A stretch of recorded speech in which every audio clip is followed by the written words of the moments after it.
Hi! Did you know that listening is the very first skill you should learn when you want to learn a new language? This is Susan Broder from Speak Languages and Travel the World, here to help you improve your English with minimum effort and maximum benefit.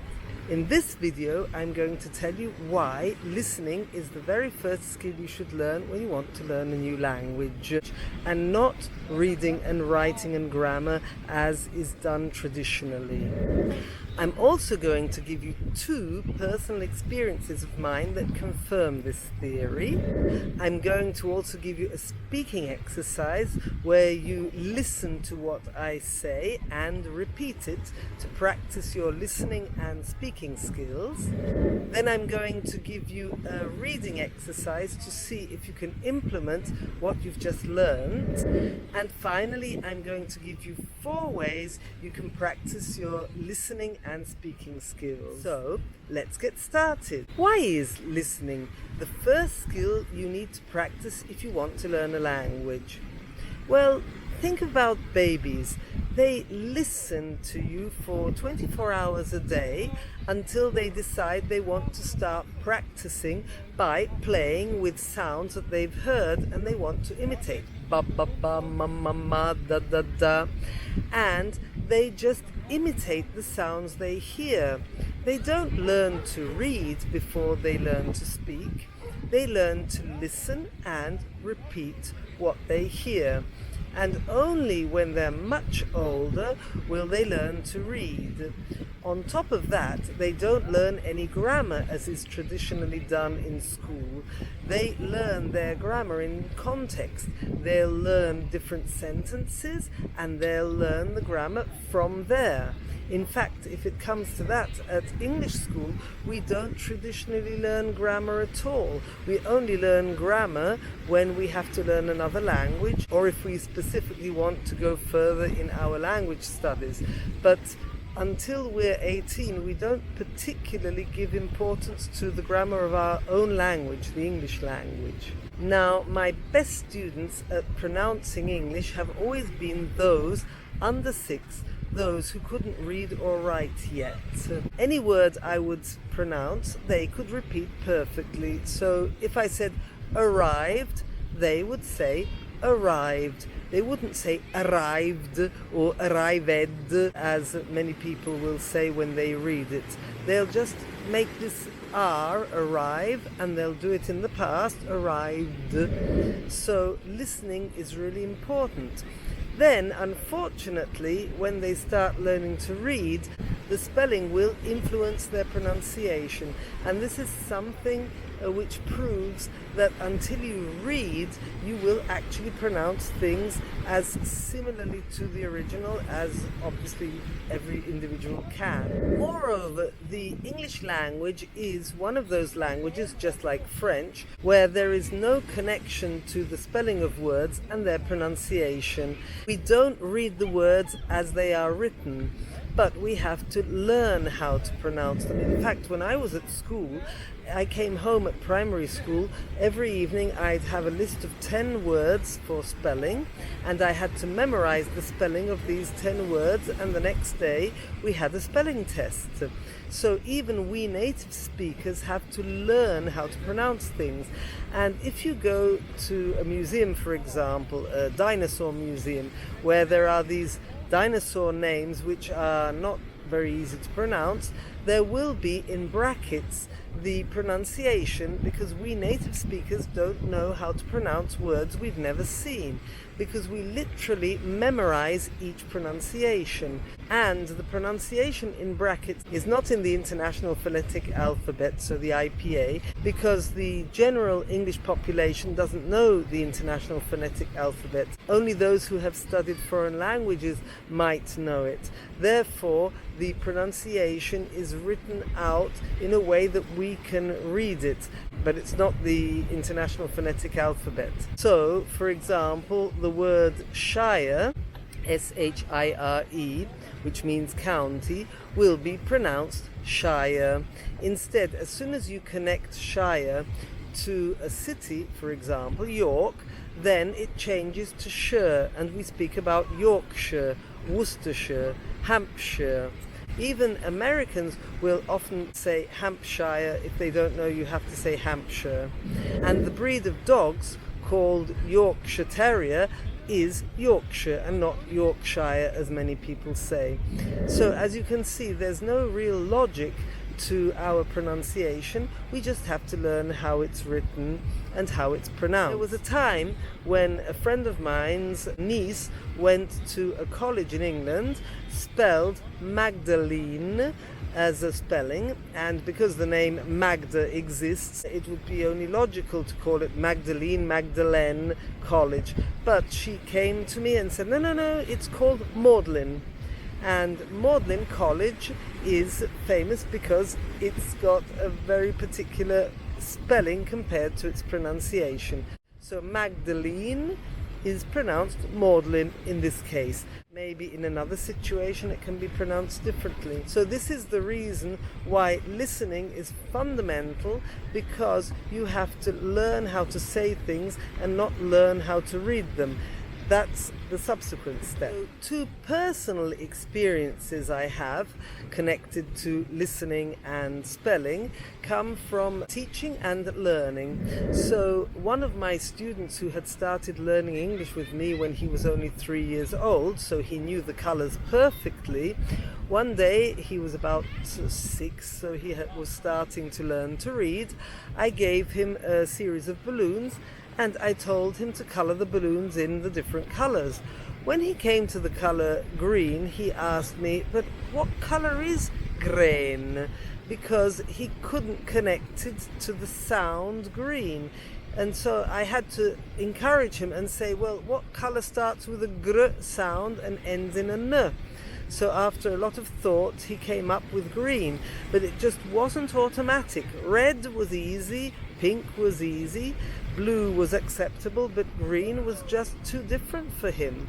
And yet he always knew how to say green, just he couldn't recognize it from the spelling. So this is one of the important things we have to remember, listening before reading. Another example is that I was very lucky when I was 7 years old, that at my primary school I was in an experimental class which started teaching French at primary school in those days, and the teacher never taught us to read. She taught us to do role plays. She gave us the occasional flashcard with the word underneath, but most of it was listening and doing role plays, so learning off by heart, and we learnt a lot in those 3 years. I only started learning let's say the traditional way from scratch with grammar, reading and writing when I moved on to lower secondary school aged 11. And this was fundamental for me because it really helped me with my pronunciation, and even if I don't use French a lot, I still know how to speak it quite well considering how much time has gone by. Now I'd like to test your pronunciation by asking you to listen and repeat words, some which you'll know, others which you won't, but without seeing how they're written, just listening carefully. And if you recognize some of the words, don't think of how they're spelt. Listen very carefully to what I say and try to copy exactly what I say and not what you imagine is written. So let's start with the first one, a classic, chocolate. Chocolate. Colonel. Colonel. Lieutenant. Lieutenant. Literature. Literature. Enough. Enough. Laugh. Laugh. Worcestershire. Worcestershire. There's the famous Worcestershire sauce that you can put on salads and other foods. Leicester. Leicester. Draft. Draft. Scissors. scissors, steak, steak, temperature, temperature. Okay, now I'll write these words down for you and I'd like you to read each one, after which I'll give you the pronunciation and you can check if you said it right. I'm sure you'll notice that it's not so easy when you have to read it compared to when you heard it from me. Let's try. Chocolate,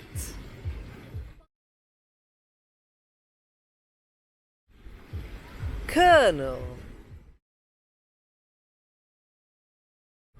lieutenant, literature, enough,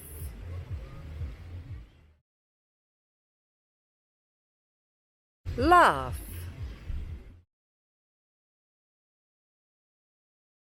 Worcestershire, Leicester, draft, scissors, steak, temperature. So, as you can see, it's not quite as easy when you need to read it, and these are just a few examples. So, now I'd like to give you 4 ways that you can practice your English, and there are actually many more, but these are 4 easy ways. So, the first is 50languages.com. You can download the app, and there will be a lot of phrases that you can listen to without looking at them. I mean, you can look at them, but I recommend just turning on the sound, have it play all for the various topics, and just repeat. There's a man who speaks first, and there's a woman who says the same thing. So you get to hear it twice, and you can repeat the second time with the woman. That gives you a chance to repeat each sentence, and it's very good because you're just listening and repeating without reading. Subsequently, you can go and actually read it. I've used this myself for language learning. It is excellent because you learn complete phrases, complete sentences with grammar in context, vocabulary and the pronunciation. And only once you've learned to say things really well, then you can go and check how they're written and try reading them. Then there's VoScreen. VoScreen is 5 seconds of any kind of film they have on this particular app or website, and you can listen to these 5 seconds and repeat them as many times as you feel you can repeat them comfortably before pressing to discover how it's written. And this is another way of learning, not only to listen carefully but also to understand, because if you can listen and repeat, you can also understand common language which is used in films, so colloquial language and not bookish language, and that's really fundamental to be able to learn to understand the language on the street. Speechling.com is another very useful website and app where you can practice speaking after you've heard the language. Again, you can read it, but I always recommend just listening and repeating. These are all random sentences that you can listen to and repeat until you become confident, and then you can look and see how they're written. They're really, really excellent.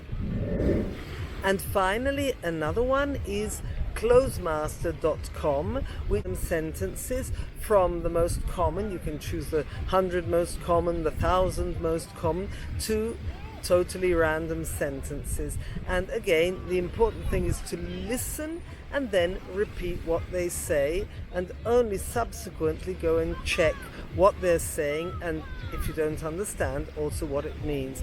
But don't be afraid to repeat things even if you don't understand what they mean. I've been doing this learning other languages, and I managed to learn how to pronounce things which I had no clue what they meant, and only subsequently, when I felt confident I could say them, then I went to check what they meant. It was very nice, and also very nice to see that the spelling is completely different from what I imagined.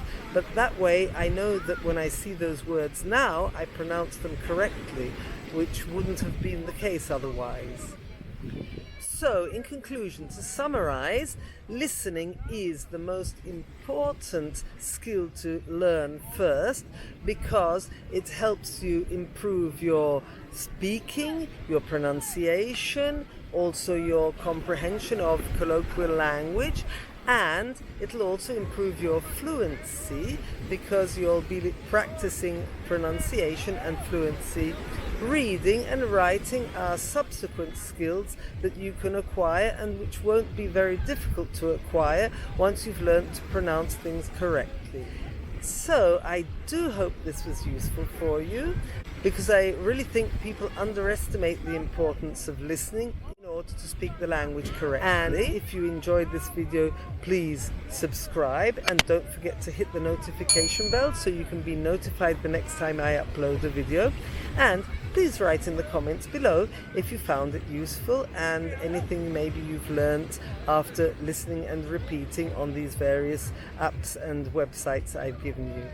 And that's all for today, and see you again in the next one. Bye!